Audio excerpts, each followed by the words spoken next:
নমস্কাৰ ইয়া হল news 18 Assam north ইষ্টৰ প্ৰাইম টাইম 18 আৰু ষ্টুডিঅত মই প্ৰাঞ্চল প্ৰতিম হাজৰিকা এতিয়া বিতং খবৰ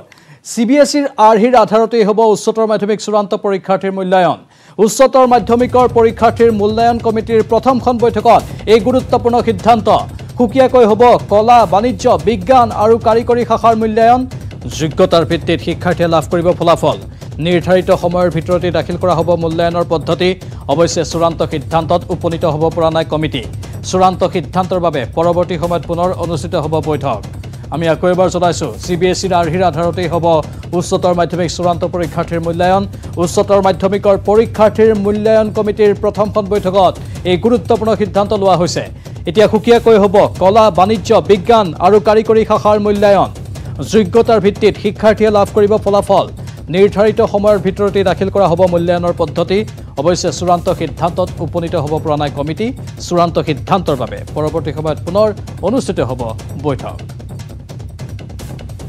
ৰেকৰ্ডটো পেছ কৰা হিচাপে লোৱা সেইটো সব পৰীক্ষা বছৰীয়া পৰীক্ষাটো হয় কিন্তু আমাৰ যিটো আধুনিক যিটো শিক্ষা পদ্ধতি আমাৰ সাম্প্ৰতিক যিটো শিক্ষা পদ্ধতি সেইটো আমাৰ নিউ এডুকেশ্যন পলিচিত সাংঘাতিক ইম্পৰ্টেণ্ট কম্পনেণ্ট যে the continuous evaluation আৰু আমাৰ যিটো আমি পৰীক্ষা অত বছৰে মই যিটো পৰীক্ষাটো পাছ কৰিছোঁ তাত আমাৰ পঢ়ুৱা শিক্ষকসকলৰ ডাইৰেক্ট ইনভলভমেণ্ট নাছিল পৰীক্ষাটোৰ ক্ষেত্ৰত আপোনালোকে জানে ভালকৈ গতিকে তেনে ক্ষেত্ৰত এতিয়া যিটো কণ্টিনিউৱাছ ইভেলুৱেশ্যন ইনষ্টিটিউশ্যনবিলাকে হয়তো বছৰীয়া পৰীক্ষা হোৱা নাই বছৰৰ মূৰৰ পৰীক্ষাটো হ'ব নোৱাৰিলে কিন্তু তাৰ আগত কিবা কিবি পৰীক্ষা তেওঁলোকে পাতি আছিলে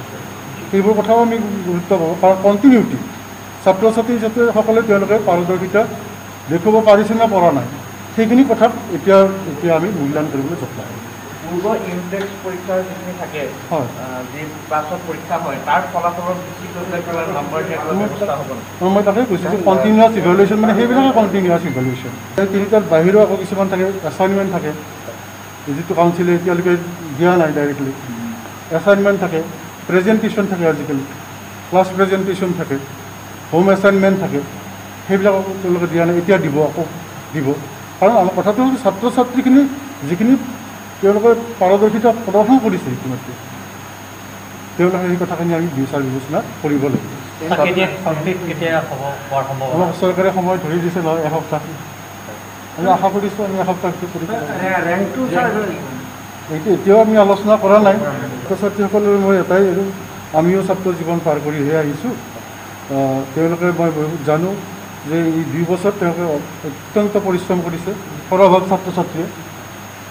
আৰু কিছুমানে এইটো হতাশও হৈছে যে পৰীক্ষাটো নহ'ল আমাৰ উপযুক্ত আমি সুবিচাৰ কিজানি আমি নাপাম এনেধৰণৰ শংকাও তেওঁলোকৰ মনলৈ অহাটো তেনেই স্বাভাৱিক কিন্তু মোৰ এটাই পৰামৰ্শ এজন বয়সস্থ শিক্ষাৰ সৈতে জড়িত এজন বয়সস্থ ব্যক্তি হিচাপে মোৰ এটাই পৰামৰ্শ যে এইটোৱেই শেষ নহয় এইটো বৰঞ্চ আৰম্ভণিহে আৰু যাৰ যোগ্যতা আছে সেই যোগ্যতাই সদায় স্বীকৃতি পাবই গতিকে তেওঁলোক হতাশ হ'বলগীয়া কোনো কথা নাই এইটো এটা সাময়িক পৰিৱেশ সাময়িক পৰিস্থিতি আৰু এই পৰিস্থিতিটো সকলোৱে আমি অভিভাৱকসকল শিক্ষকসকল সকলোৱে তেওঁলোকৰ কাষত থাকিব লাগিব তেওঁলোকক উৎসাহ উদ্দীপনা জগাব লাগিব আৰু আপোনালোকৰো অলপ দায়িত্ব আছে বুলি মই ভাবোঁ যে ছাত্ৰ ছাত্ৰীসকলৰ মনোবল বৃদ্ধি কৰাত আপোনালোকে অৰিহণা যোগাব লাগিব কাৰণ এইটো এটা টেম্পৰাৰী ষ্টেজ তাত নোপোজা এটা পৰিৱেশ আৰু সেই পৰিৱেশত আমি স্বীকাৰ কৰি লোৱাৰ বাহিৰে কোনো উপায় নাই চাবুৱা থানাৰ গোচৰত দুখমুক্ত হ'ল কাৰাবন্দী বিধায়ক অখিল গগৈ আৰক্ষীয়ে উপযুক্ত তথ্য প্ৰমাণ দিব নোৱাৰাত অখিলসহ 2 অভিযুক্তক ক্লিন চিট দিয়ে নেশ্যনেল ইনভেষ্টিগেশ্যন এজেন্সিৰ আদালতে অৱশ্যে অখিলৰ বিৰুদ্ধে এতিয়াও চলি আছে চান্দমাৰী থানাৰ গোচৰৰ বিচাৰ প্ৰক্ৰিয়া আন এটা গোচৰত অভিযোগমুক্ত হ'ল অখিল গগৈ অখিলসহ 2 অভিযুক্তক ক্লিন চিট NIA আদালতৰ অখিলৰ বিৰুদ্ধে নাই উপযুক্ত তথ্য প্ৰমাণ আক্ৰোশমূলকভাৱে কৃষক মুক্তিৰ নেতা অখিল গগৈক ইটোৰ পিছত সিটোকৈ চৰকাৰে গোচৰ জাপি কাৰাৰুদ্ধ কৰি ৰাখিব খুজিছে সেই কথা পুনৰ স্পষ্ট হ'ল NIAৰ আদালতত চাবুৱা আৰক্ষীলৈ শিল নিক্ষেপৰ অভিযোগ উত্থাপন কৰি অখিল গগৈৰ বিৰুদ্ধে গোচৰ ৰুজু কৰা হৈছিল চাবুৱা থানাত এই গোচৰৰ শুনানি চলি আছিল NIAৰ আদালতত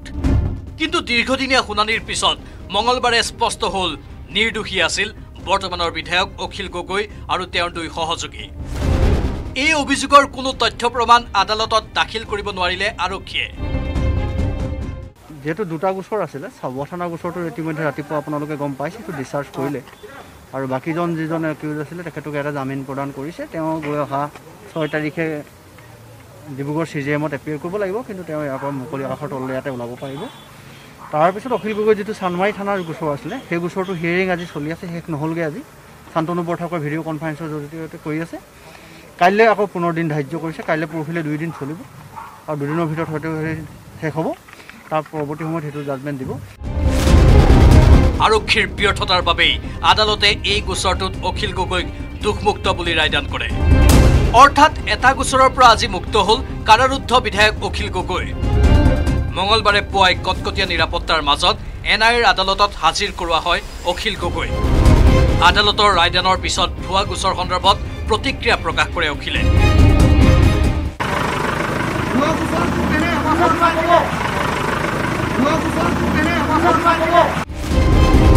ইফালে ৰুগ্ন মাতৃক সাক্ষাৎ বিচাৰি আদালতত মঙলবাৰে আবেদন দাখিল কৰে অখিল গগৈয়ে।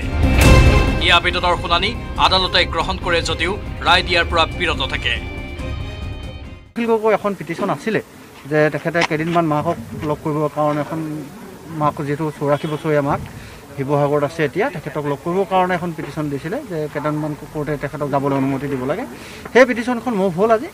কোৰ্টে অৰ্ডাৰ এতিয়ালৈকে কৰা নাই, সেইখন কাইলৈ ৰাতিপুৱা অৰ্ডাৰ দিয়াৰ সম্ভাৱনা আছে। দীৰ্ঘদিন ধৰি কেইবাটাও গোচৰত কাৰাৰুদ্ধ হৈ থকা অখিল গগৈ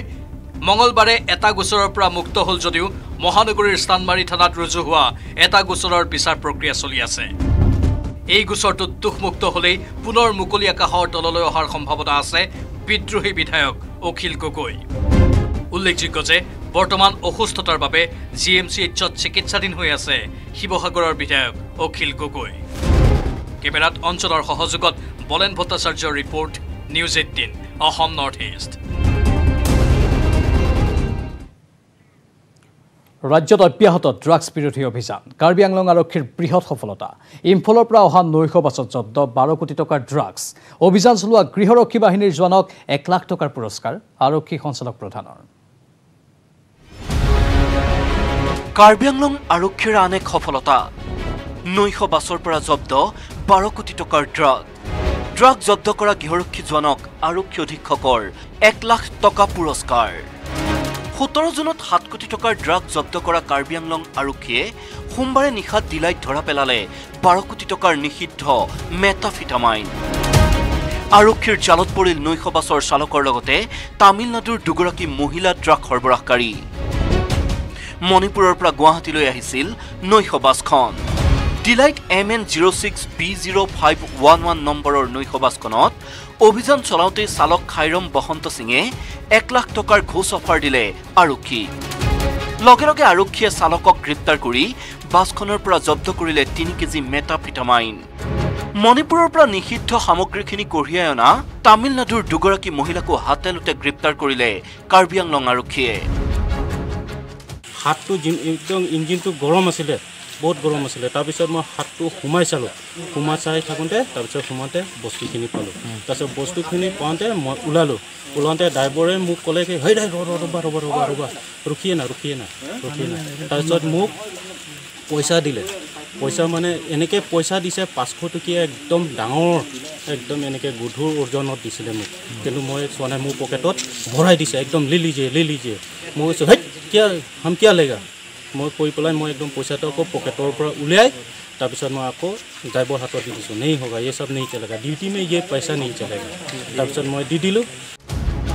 জব্দ কৰা নিষিদ্ধ সামগ্ৰীখিনিৰ বজাৰ মূল্য 12 কোটি টকাৰো অধিক হ'ব বুলি নিশ্চিত কৰিছে অসম আৰক্ষীয়ে। আনহাতে লাখ লাখ টকাৰ ঘোষলৈ লোভ নকৰি নিষ্ঠাৰে কৰ্তব্য সমাপন কৰা গৃহৰক্ষী বাহিনীৰ জোৱান বৰসিং বেগ 1 লাখ টকাৰে পুৰস্কৃত কৰাৰ কথা ঘোষণা কৰিছে অসম আৰক্ষীৰ সঞ্চালক প্ৰধান ভাস্কৰ জ্যোতি মহন্তই। এখন গাড়ীত 3 কেজি মেথামফেটামাইন পোৱা গৈছে, যেটো ক্ৰিষ্টেল চিয়াবু বুলি কয়, আৰু হেতু আনুমানিক বজাৰ মূল্য 12 কোটি বুলি জানিব পৰা গৈছে। আৰু আটাইতকৈ উল্লেখজনক কথা যে এই বস্তুখিনি সৰবৰাহ কৰিছিলে চেন্নাইৰ 2গৰাকী মহিলা, আৰু তেওঁলোকে মণিপুৰৰ পৰা চেন্নাইলৈ সৰবৰাহ কৰি লৈ গৈ আছিলে এই ক্ষেত্ৰত ড্ৰাইভাৰো জড়িত হৈ আছিলে নগাঁৱতো অব্যাহত আছে ড্ৰাগ বিৰোধী অভিযান ঢিঙৰ সোণাৰীগাঁৱত অভিযান চলাই আৰক্ষীয়ে জব্দ কৰিছে বুজন পৰিমাণৰ নিচাযুক্ত সামগ্ৰী আৰু এখন বাহনৰ লগতে ৮৫,০০০ টকা ড্ৰাগ মজুত ৰখাৰ অভিযোগত আৰক্ষীয়ে গ্ৰেপ্তাৰ কৰিলে কাবিল আলী নামৰ পেডলাৰটো উল্লেখযোগ্য যে কাবিলৰ ভাতৃ হাবিল আলী ড্ৰাগছ সৰবৰাহৰ গোচৰতে সম্প্ৰতি বন্দী হৈ আছে নগাঁও জিলা কাৰাগাৰত সোণাৰী গাঁৱত কাবিল আলীৰ ঘৰত ড্ৰাগছ ৰাখিছে বুলি আমি এটা খবৰ পাওঁ সেই সূত্ৰে আমি আজি তেওঁৰ ঘৰত তালাচী চলাওঁ আমি প্ৰায় ২৭০০ আমি নাইট্ৰজিপাম টেবলেট তেওঁৰ ঘৰৰ পৰা উদ্ধাৰ কৰোঁ আৰু এখন আমি ফ'ৰ্ড ফ্ৰী ষ্টাইল গাড়ীও পাওঁ আৰু আমি তেওঁৰ পৰা নগদ ৮৫,০০০ টকা উদ্ধাৰ কৰিবলৈ আমি সক্ষম হওঁ বশিষ্ঠৰ লালমাটিৰ পৰা মহানগৰ আৰক্ষীয়ে জব্দ কৰিছে বুজন পৰিমাণৰ গাঞ্জা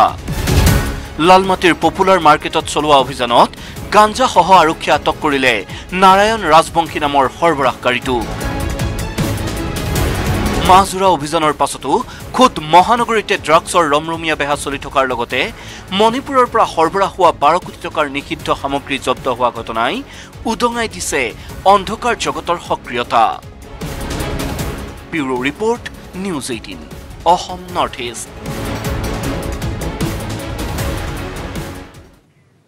ইয়াৰ মাজতে মহানগৰীত এক চাঞ্চল্যকৰ ঘটনা সংঘটিত হৈছে ড্ৰাগছ নাপাই ২১ বছৰীয়া যুৱকে আত্মহত্যা কৰিছে খুদ মহানগৰীতে সংঘটিত ঘটনা এতিয়া জোকাৰি গৈছে ৰাজ্যবাসীক মহানগৰীত চাঞ্চল্যকৰ ঘটনা ড্ৰাগ নাপাই যুৱকৰ আত্মহত্যা ২১ বছৰ বয়সতে চৰম পথ বাছি লোৱা যুৱকৰ কাণ্ডই হতচকিত কৰিছে সকলোকে নাম অসীম দত্ত মহানগৰীৰ এটা সচ্ছল পৰিয়ালৰ সন্তান অসীম সুন্দৰ চেহেৰা সুঠাম শৰীৰ কিন্তু ৫ বছৰ পূৰ্বে কৰ্কট ৰোগাক্ৰান্ত মাতৃৰ মৃত্যুৰ পাছতে বৰবিহ ড্ৰাগৰ কবলত পৰিল অসীম ড্ৰাগ কিনিবলৈ ধন বিচাৰি হেঁচা দিবলৈ আৰম্ভ কৰিলে পিতৃ আৰু ভগ্নী বিচৰা ধন নাপালে পিতৃ আৰু ভগ্নীৰ ওপৰত অসীমে চলালে নিৰ্যাতন উদ্ভণ্ডালিত অতিষ্ঠ হৈ অসীমক আইতাক আৰু জেঠাইকৰ ঘৰলৈ পঠিয়াই বেলেগে থাকিবলৈ ল'লে পিতৃ ভগ্নীয়ে বায়েক ইয়াতে ধুনীয়াকৈ চাকৰি কৰি আছিল কিন্তু এইবোৰ মেণ্টেল এটা টৰ্চাৰ পাই তেওঁ এই ঘৰ এৰি কলকাতালৈ যাব লগা হ'ল নহ'লে ইয়াতে আছিল দেউতাক আছিল মাক কেঞ্চাৰ হৈ ঢুকুৱা আজি ৫ বছৰমান হ'ল তাৰপিছত তেওঁ দেউতাক এইবোৰ অলপ হেৰি পাই মানে ডিব্ৰুগড়ত তেওঁ মানে অৰিজিনেল ঘৰ তাতে গৈ আছিলগৈ আৰু আইতাকৰ মৰমেও ভাল কৰিব নোৱাৰিলে অসীমক আইতাকৰ পেঞ্চনৰ ধনেৰে অসীমে সেৱন কৰিবলৈ ল'লে ড্ৰাগছ ৰিহেব চেণ্টাৰত ৰাখিও আইতাক জেঠাইকে ড্ৰাগছৰ কৰাল গ্ৰাসৰ পৰা ৰক্ষা কৰিব নোৱাৰিলে অসীমক পঢ়া শুনা বাদ দি ড্ৰাগছৰ নিচাতে ডুবি থাকিবলৈ ল'লে যুৱকজন আইতাক আৰু জেঠাইকৰ পৰা ধন নাপাই কাম কৰিলে শ্বপিং মলত ৩ মাহৰ পিছত আকৌ ওলাই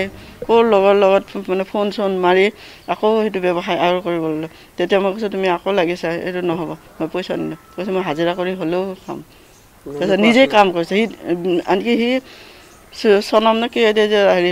হেৰিত মানে কি কয় এইটো মই বুজি নাম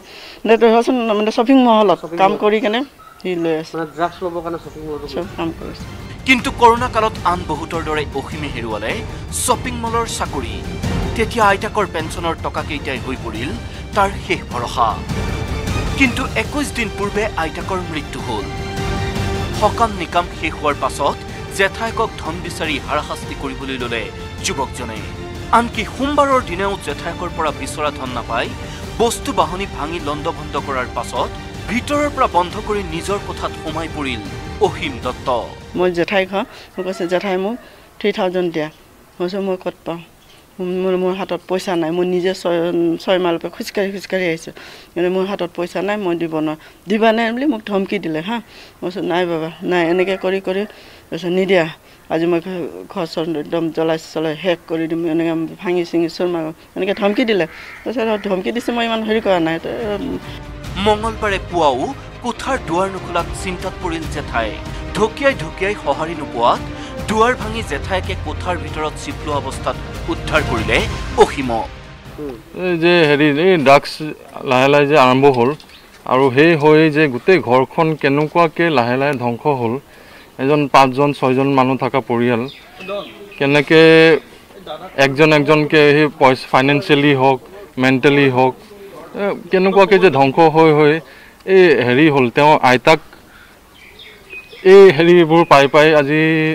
20 দিনমান হৈছে ঢুকুৱা এই কষ্টবোৰ পাই বৰবিহ ড্ৰাগৰ বাবে 21 বছৰতে শেষ হৈ গ'ল এজন তেজাল যুৱক নিশেষ হৈ গ'ল এটা পৰিয়াল এই ঘটনাই পুনৰবাৰ পোহৰলৈ আনিছে ড্ৰাগছৰ ভয়াৱহতা ভাস্কৰজ্যোতি হাজৰিকাৰ report news 18 Assam north east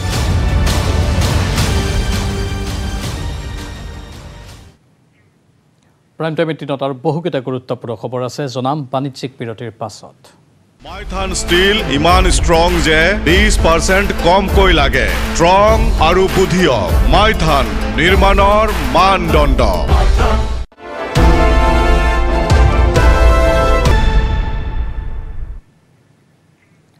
সোমবাৰৰ পৰা দেশজুৰি চলিছে মেগা ভেকচিনেশ্যনৰ কাৰ্যসূচী মধ্যপ্ৰদেশত সোমবাৰে 15 লাখ লোকে ভেকচিন দিয়াৰ পৰিৱৰ্তে অসমত 3,02,609 জন লোকে লাভ কৰিলে কৰোনাৰ ভেকচিন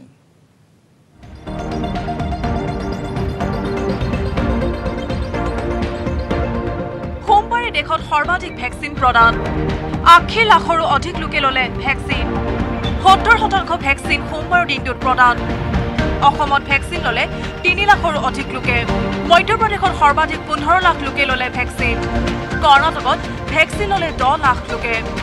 উত্তৰ প্ৰদেশ গুজৰাট হাৰিয়ানাত ভেকচিন ল'লে 5 লাখ লোকে দেশজুৰি সোমবাৰৰ পৰা চলিছে মেগা ভেকচিনেশ্যনৰ কাৰ্যসূচী অসমৰ জিলাই জিলাই প্ৰদান কৰা হয় ভেকচিন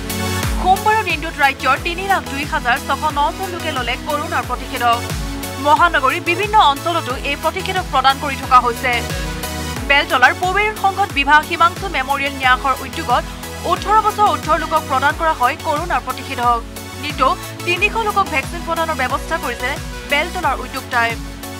ইফালে সৰ্ববৃহৎ টিকাকৰণৰ অংশীদাৰ হ'ল আমিনগাঁও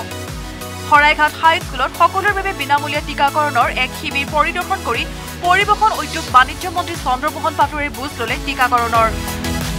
উল্লেখ্য যে কামৰূপ জিলাত আৰম্ভণিৰ দিনটো 10,000 টিকাকৰণৰ লক্ষ্য নিৰ্ধাৰণ কৰি 15,000 টিকাকৰণ কৰিবলৈ সক্ষম হয় যোৱাকালি আমাৰ 3 লাখ আমাৰ টাৰ্গেট আছিল যদিও প্ৰায় 3.5 লাখ ভেকচিন যোৱাকালি দিয়া হৈছিল আমাৰ এইটো ৰুৰেল কামৰূপ যিখন জিলা ইয়াতে আমাৰ 10,000 আমাৰ টাৰ্গেট আছিল কিন্তু 15,000 আমাৰ যোৱাকালি ইয়াতে দিয়া হৈছে ইফালে দৈনিক 15,000 লোকক ভেকচিন প্ৰদানৰ লক্ষ্য শোণিতপুৰ জিলা প্ৰশাসনৰ জিলাখনৰ 101টা কেন্দ্ৰত 40খন চাহ বাগিচা সংখ্যালঘু এলেকা আদিত টিকাকৰণৰ ব্যৱস্থা প্ৰশাসনৰ এনেদৰে কৰোনা মহামাৰীক নিয়ন্ত্ৰণ কৰিবৰ বাবে দেশজুৰি চলিছে বিনামূলীয়া টিকাকৰণৰ ব্যৱস্থা উল্লেখ্য যে কৰোনা ভেকচিনক লৈ অধিক সজাগ হৈছে ৰাজ্যবাসী কৰোনাৰ কালৰূপ দেখি ভেকচিন ল'বলৈ স্বতঃস্ফূৰ্তভাৱে ওলাই আহিছে ৰাজ্যবাসী বশিষ্ঠৰ পৰা উৎপল হালৈ ৰঙাপুৰৰ পৰা ধনেশ্বৰ কলিতাৰ ৰিপৰ্ট নিউজ 18 নৰ্থ ইষ্ট অসমীয়া আধুনিক কবিতা বুলিলে চিত্ৰকল্প আৰু প্ৰতীকবাদেৰে অসমীয়া কবিতাক চহকী কৰা কবি নীলমণি ফুকনৰ নাম উচ্চাৰিত হয় 1933 চনত জন্মগ্ৰহণ কৰা কবি নীলমণি ফুকন বৰ্তমান কেনে আছে কোভিড অতিমাৰীৰ এই সময়ছোৱাত কুশলে আছেনে ঋষিতুল্য কবি নীলমণি ফুকন লিখিছেনে নতুন কবিতা আমাৰ এক প্ৰতিবেদন